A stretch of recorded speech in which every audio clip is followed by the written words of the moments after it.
భారత క్రికెట్ జట్టుకు team India star cricketer Rohit Sharma చేసిన సేవల గురించి ఎంత చెప్పుకున్నా తక్కువే. బ్యాటర్గానే కాదు కెప్టెన్గాను హిట్ మ్యాన్ టీమిండియా విజయాల్లో తన మార్క్ వేశాడు. 2 దశాబ్దాల పాటు టీమిండియా విజయాల్లో కీలక పాత్ర పోషించిన రోహిత్ శర్మ ప్రస్తుతం ఒక్క ఫార్మేట్లో మాత్రమే ఆడుతున్నాడు. 2024లో భారత క్రికెట్ జట్టు రోహిత్ కెప్టెన్సీలోనే టీ20 వరల్డ్ కప్ గెలుచుకుంది.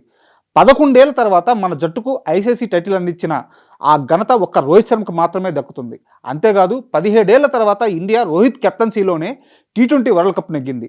వరల్డ్ కప్ గెలిచిన తర్వాత రోహిత్ అంతర్జాతీయ టీ20 క్రికెట్కు రిటైర్మెంట్ ప్రకటించాడు. ఆ తర్వాత 2025లో అనూహ్యంగా టెస్ట్ ఫార్మాట్కు గుడ్ బై చెప్పడంతో ప్రస్తుతం వన్డే క్రికెట్ మాత్రమే ఆడుతున్నాడు రోహిత్ శర్మ. న్యూజిలాండ్తో ఈ ఏడాది జనవరిలో చివరిసారిగా వన్డే సిరీస్ ఆడిన హిట్ మ్యాన్ తర్వాత ఐపీఎల్లో ముంబై ఇండియన్స్ తరపున బరిలోకి దిగనున్నాడు. ఐపీఎల్ ఆడడానికి ముందు టీ20 వరల్డ్ కప్ నిర్వహించడంతో రోహిత్కు 2 నెలల ఖాళీ దొరికింది. 2 ఫార్మాట్లకు రిటైర్మెంట్ ప్రకటించడంతో హిట్ మ్యాన్కు ఈ భారీ గ్యాప్ వచ్చింది.